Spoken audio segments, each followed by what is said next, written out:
Piping is a fun accent to seams and an easy way to trim garments. You'll also see it in upholstery. It's fairly easy to make, you just need a few specific tools and notions. First, you need your fabric. I'm using this polyester slub satin, so it's easy to see the grain. For most purposes, you need to cut the fabric on the true bias, which is the 45-degree angle. You can use a ruler with the true bias marked and line it up on the grain line of the fabric to get the perfect true bias cut, or you can draw out a few inches along each grain,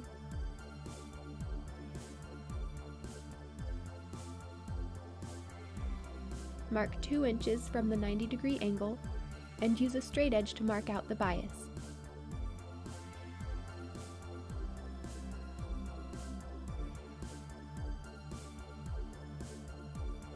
Mark another line 1.5 inches away.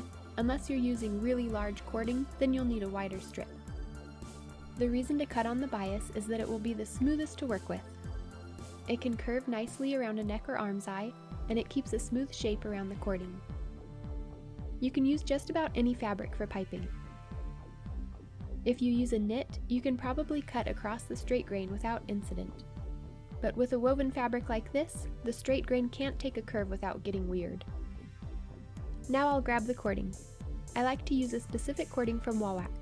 The Snow White micro cording is the best that I've used, and the 3/16 inch seems to be the right size for most jobs. You can also get larger cording up to 1 inch if you want to do something outrageous. The last thing you need is the right presser foot for your machine. I sew on an industrial machine, so I like to use a zipper foot that I can get right up next to the cording. On a home machine, you'll probably use a cording or piping foot, but it will limit you on what size cording you can use.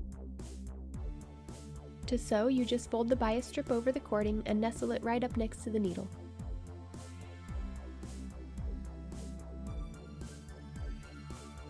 Try to keep the fold even as you go.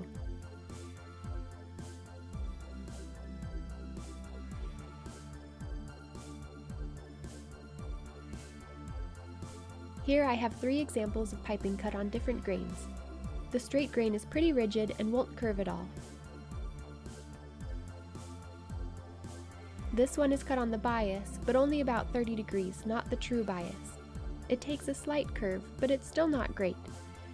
And this is the true bias, cut at a 45-degree angle. You can get a nice tight curve without much struggle.